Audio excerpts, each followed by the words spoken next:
Good morning, everyone.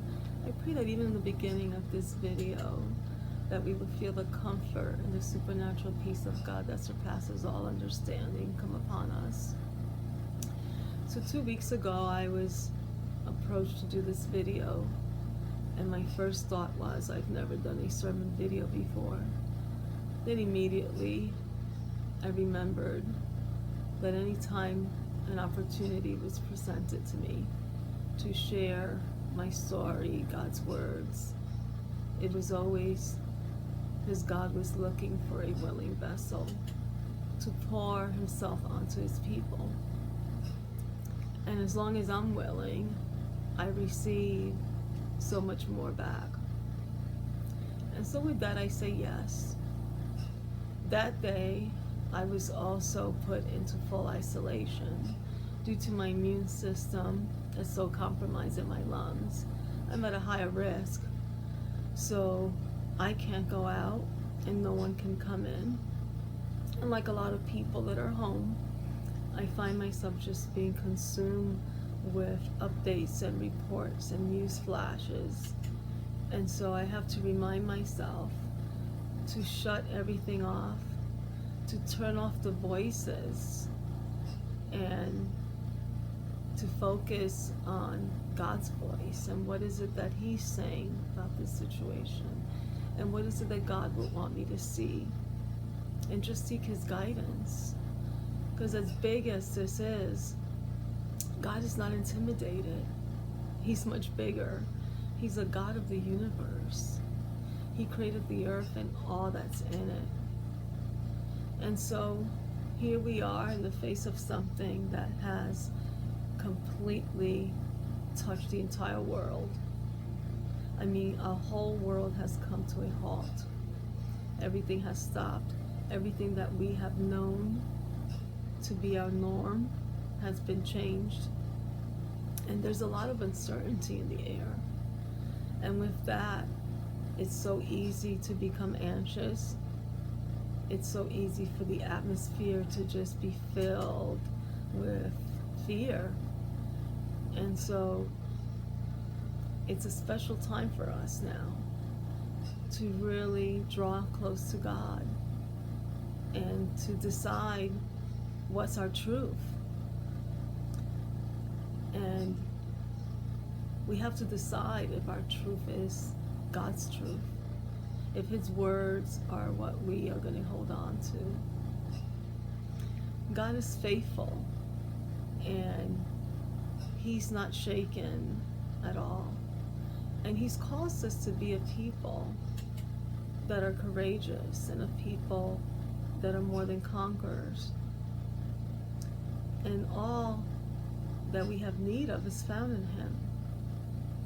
So it boils down to just seeking him, seeking his presence, and allowing him to give us what we don't have. One of the verses that were given to me to share with your church this morning was Psalm 23. And I'd like to just go over a few things. Psalm 23:1, I shall not want. God is our provider, and he will always give us what we need. 2, he makes me lie down in green pastures beside still waters. God prepares a place for us away from the chaos, the turmoil, the busyness, where we can be refreshed and renewed in him. 3, he guides us. God looks to be our leader and to guide us and direct us in our circumstances. We just have to allow him. 4, though I walk through the valley of the shadow of death, I will fear no evil, for he is with me. And this coronavirus is a frightful circumstance. And it's an overwhelming monster that seems to want to swallow the earth. But what is it that God says? He says that in the face of evil, he will be with us and he will comfort us. And so he doesn't say that there's an absence of valleys of death, but what he says is that his presence is available and is consistently with us. So it's a matter of us taking hold of that. And it's so easy for us to look at our circumstances and judge based on that. But if we look to him, if we allow him to reveal himself in the good and in the bad, we're able to see the faithfulness of God in anything that comes our way. The other scripture and story that was given to me to share with you this morning seems to talk more about healing, but as I read the scriptures again, it really brings out about how God's ways are just so much higher than ours. And so I'd like to share this story. It's John 9, 1-41, and it's the story of the blind beggar. This man was born blind, and the disciples are asking Jesus, who sinned? Was it this man? Was it his parents? Why was he born blind? And so I guess they saw his flaws and his disability as being something that was so imperfect, which is interesting because we are imperfect people born into an imperfect world, and the only thing that's perfect is God in us. So I love this story in that not only does Jesus take mud and just throws it onto this guy's face and then sends him off to a pool to get healed, but his response, Jesus tells his disciples, neither. So it wasn't his parents' sin, it wasn't his sin. It's that God may be glorified in him and revealed in him. And so these things that happen that are imperfect and that are awful and are impossible are actually God's platform. Whatever impossible situation is before us, whatever we can't control, is the platform for God to show himself and to reveal himself. Now, the other thing is that the disciples had made the assumption that someone had to have sinned. Somebody did something wrong, that this man was not healed and that he was blind. So I just wanted to bring a couple of things concerning that. As I've been ill for so many years, it's been over 15 years now, actually, I too have found people making many assumptions regarding healing, regarding lack of healing. There's a lot of just wrong teaching and theories out there that are very destructive, and I just wanted to pull out two of the more consistent ones.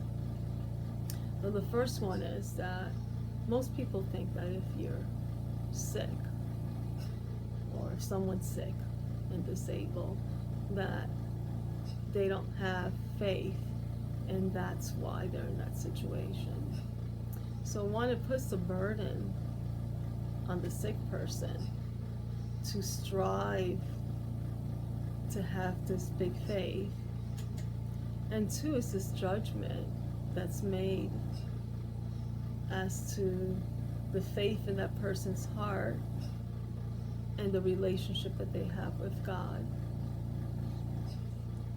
The second one is that the person has a persistent sin in their lives that's hindering them from receiving God's healing. And so, although there are some things that can hinder our healing, Jesus is never hindered. He does what he wants, when he wants to, and to whoever. And so he's not limited by boundaries by any means. God's word tells us that his ways are not our ways, that his thoughts are not our thoughts, that they're much higher. He knew and tried to tell us that we have limited understanding in our humanity. We have this little bit of an understanding of things, even of him, and concerning the things of God and concerning things around us. And anything that we know is because God's revealed to us. And God chooses who he reveals what to. So this blind man is healed now. He goes through the town. No one recognizes him. People are still questioning. And I thought to myself, only God can transform a man to be unrecognizable, where the former person he was is no longer visible. The Pharisees kept questioning, but that's because what Jesus did not fit into their religious mindset. And the Pharisees had what I call the boxed-in God. It's the God that's in a box with borders and limitations. And so the problem with that is that anything that God does outside of that is not viewed to be God, and it's usually rejected. And so we are prevented with the box in God and with our own limitations from experiencing God. And so the man that was healed, he would say, I don't know how. What I do know is that I was blind and now I see. And so he had what you call childlike faith. And Matthew 18:24 tells us that we need childlike faith to enter the kingdom of God. And it's childlike faith that helps us to be dependent, to learn to rely on God, and to develop this effortless relationship between a child and a father that provides all that we have need of. And so it's so important for us to remain open. As people, we always want to know everything. We always want to be in control. We want to know the how. We want the steps. We want the 12 steps to everything. And with God, that's not possible, because he tells us that his ways are much higher than our ways. And so we need that childlike faith. I wanted to share a little bit about my journey. I guess in the last several years, I've been ill for about 15 years. I've been on chemotherapy for 13 years now, consistently. The beginning of those years were many trials, and then we evolved into finding a treatment option that actually has worked and has caused some stability for a while now, for several years. So as I share a little bit of my story, I'm not intending on giving you too much information or just disclosing my afflictions, but more so that you would see God's intervention. And so every morning I wake up and I am in excruciating pain. I have myositis, which is a muscle disease that affects the muscles and causes a lot of pain and a lot of jerking and involuntary, different spontaneous things in my body. It has affected also the muscles in my esophagus. So basically the morning starts out with pain greeting me, and then the swallowing of the esophagus is an issue. If the muscles are not working, then basically food only goes down with gravity, and so I have to be careful with choking. And then you have the respiratory issues where there's pain in the back of the lungs, and then there's also where my fingers and my lips get blue sometimes, especially in the winter, if oxygen doesn't get to those places. So my day consists of a minute by minute, sometimes hour by hour, where I need God so desperately. And so desperation is not a bad thing, because it leads us to call upon God, and then in turn be able to see Him do things for us and come through for us. And so as I go through my day, this has been for the past years, all these symptoms do challenge my emotions, and just I have to be constantly reminding myself of who I am in God, who He is in me, and who He is for me. And so it's a constant dialogue. And then with chemotherapy, there's side effects, and those side effects are ongoing. Depending on which treatment, there's never a treatment that doesn't seem to have any. I just haven't come across that one yet. But one of the things that I do, which shows how we can adapt in all situations, right before my treatments, I like to make sure that my toilet bowl is clean, so that when I throw up, it's clean. May sound a little bit like too much information. I'm just trying to give you a picture of my world a little bit here. My children are a little bit robotic too, in that they're just so used to the way that we do things to adapt to the situation.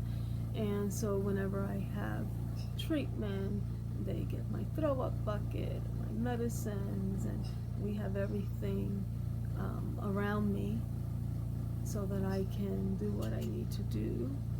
And so all these years, my children and my family and I have been adapting. And you know, with chronic illness, there's stages, and there's stages physically, there's stages emotionally and spiritually. And I would say that throughout the years of, I would say even in the last several years, we finally got to the point where we were believing God for miracles. We still believed that He was a sovereign God that cared for us. But we also took steps to take care of things that we needed to, if I should go home with God. At about 5 years ago, I was put in palliative care, and in doing those things, I didn't feel that we would define faith. We were actually almost accepting of the situation, in that we thought, well, God, if I'm supposed to go home with you, it's okay. I still love you, and I'm okay with that. And so there was a peace, and there was an accepting, and we finally were able to learn to enjoy our time together. We started working on creating memories, which we thought we were doing for me, and we were able to even do a couple of trips. I had always wanted to go on a cruise, so after we bought an oxygen concentrator, we decided to do something that was completely insane, which was to go on a ship with thousands of people with someone that was so immunosuppressed. Well, I don't regret it for 1 minute. Although the first couple of days took a lot of adjusting, as soon as someone sneezed, breathed, coughed near me, my family automatically froze and would yank me away. But after a few days, we enjoyed our time and we have wonderful memories. So here we were, we thought that we understood God's ways, we thought we understood what He was doing. We thought that either way, whether He spontaneously healed me or He did not, we were okay with that. To outsiders, I might not look like I have experienced any healing, but we've experienced so many wonderful healings in between the times that He was with me, the many infections where would have normally required or spiraled into more intense situations, and God prevented those things. The times that I was in so much pain and medicine never worked, and God would cause my body to just drain the pain away. And so while we were experiencing hardships, we were also experiencing the sustaining grace of God. The thing was that I think we underestimated the way things would play out. So over a year ago, my husband, who was very healthy, and I've never seen sick in the 30-somewhat years we were together, would tragically and suddenly die. It's hard to even relay the shock that I was in, the confusion and the panic. All I could remember saying was, God, you took the wrong one. I cannot be the one that's left behind. My mind just could not wrap around what happened for a long time. And so I remember telling myself, this must be a really bad dream, and I'm going to wake up from. Or God, you've made a really bad mistake. And God doesn't make mistakes. I found myself consumed for a long time. And then I went into pleading with God. And I want to show you a little bit about what my pleading looked like. I found myself telling God, God, we don't have that kind of family support like other people do that can help. So this can't be. So God, I'm in palliative care. I reminded him as if he didn't know. I said, God, all these responsibilities require so much running around with my immune system. There's no way that I could go in and out of offices. I could barely get out of bed sometimes. How is it that I will be able to handle the task at hand? I said, God, my children, how will they be able to deal with the loss of the father that they thought would be there in their future? And how will they deal with faith if they are consumed with the thought that their mother is going to, and that they're not going to have a family anymore? And then I reminded God, I just kept going down the list and reminding God of my chemo brain And God, I'm the person that goes to the supermarket with a list and then I lose it or forget it. I load up my cart and I get to the register and realize that I don't have my wallet and go back home empty-handed.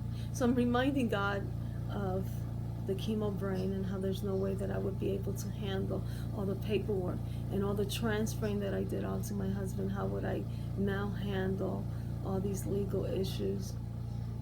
And then I thought, God, my husband was so handy. He's the one that knows how to take care of this house.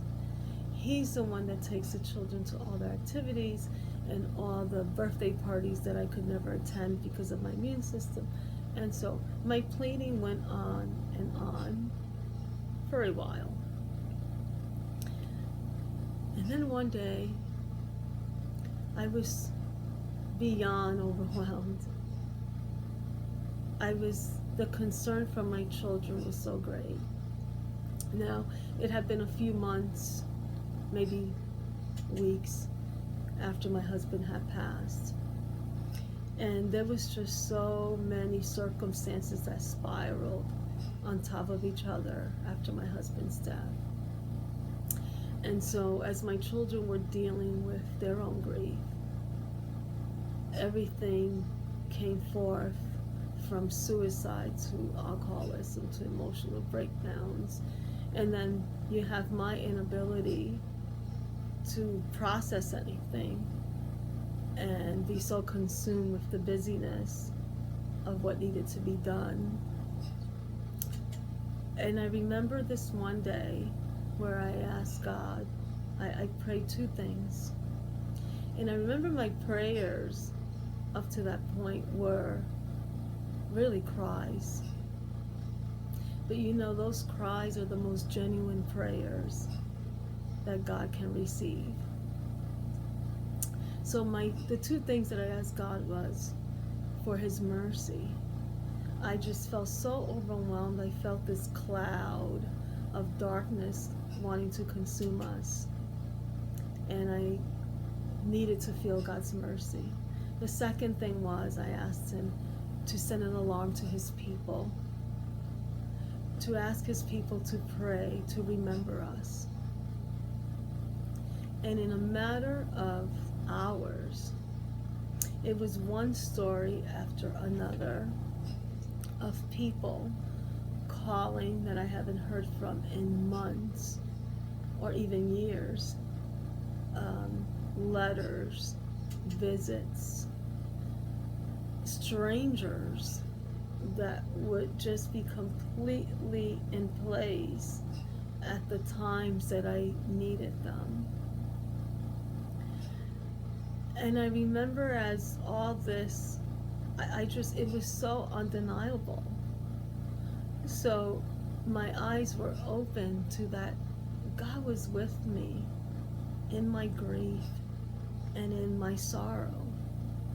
And you know, grief is this thing that tries to shatter people. And it can really destroy lives if allowed. And so that's why support and the love of God and the relationship with God is so important. So all these people, because God works through His vessels, doesn't He? We're all there. And all I remember was saying to myself, why didn't I pray this prayer before? And then after that, I just was overwhelmed with God's mercy and goodness that was following me. I could see God working in the strangers and the people that we knew, in the circumstances. I realized that the ability that I had for months to run in and out of places physically, just to be able to do that physically was completely supernatural. My ability to retain the information that I did was completely supernatural with the chemo brain that I have. So absolutely every single thing, the words that strangers would say to me that did not know me or my situation, that I knew could only be from him. See, we have a God that is so much bigger, and we don't always understand our stories. See, our stories are like these books, and sometimes we have some of the chapters and we have parts of it, but we really don't know how the story ends always, do we? And sometimes we don't know the in-between, and sometimes we don't perceive when God has carried us. We think that it's been other resources or that we've carried ourselves. We don't always see that God is a God that takes care of his people, and that he is beyond anything we could ever think or ask. And so now I find myself like Paul in 2 Corinthians 12. His strength is made perfect in my weakness. His strength, his power is made perfect in our weakness. So whatever it is that is affecting you, that you are consumed with today, I pray that you would find the encouragement to know that your God is bigger than that circumstance, and he's definitely bigger than the coronavirus. I'd like to read Psalm 91 to you. I actually started reading this psalm 4 or 5 months ago, and I found myself praying it out loud and just speaking it out loud to encourage myself. Perhaps God was preparing me for this day. And so, Psalm 91. He who dwells in the shelter of the Most High will rest in the shadow of the Almighty. I will say of the Lord, he is my refuge and my fortress, my God in whom I trust. Surely he will save you from the fowler's snare and from the deadly pestilence. He will cover you with his feathers, and under his wings you will find refuge. His faithfulness will be your shield and your rampart.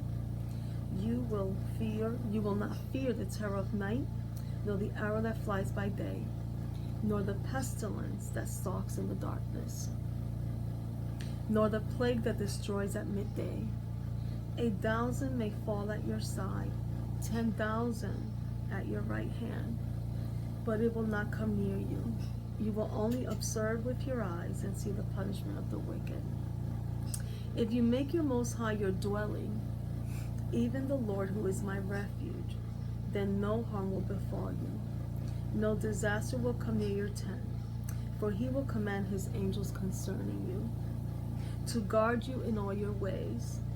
They will lift you up in their hands, so that you will not strike your foot against a stone. You will tread upon the lion and the cobra. You will trample the great lion and the serpent. Because he loves me, says the Lord, I will rescue him. I will protect him, for he acknowledges my name.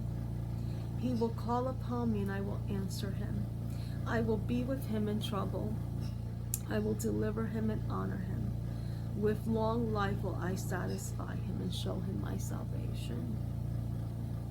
God is our dwelling place. He is that place. It's not a room. It's not a system. It's not even a ritual. It's just a relationship between a child and the Heavenly Father, and that child resting in the arms of that Father. He promises to be with us, to be our refuge.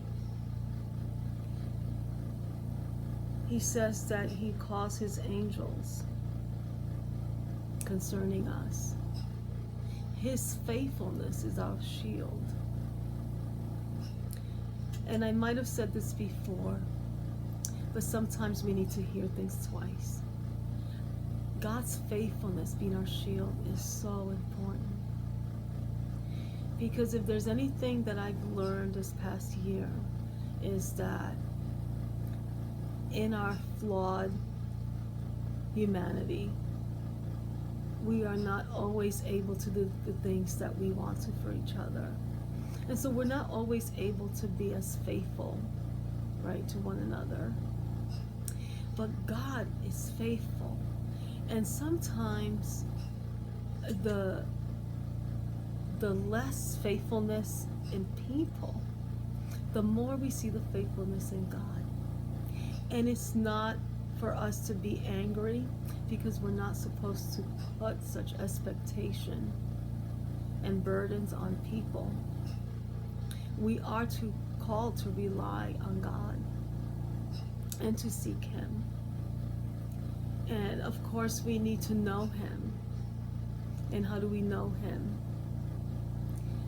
We open our eyes, and when we're in the darkest of situations, we'll see that He shines the brightest for us.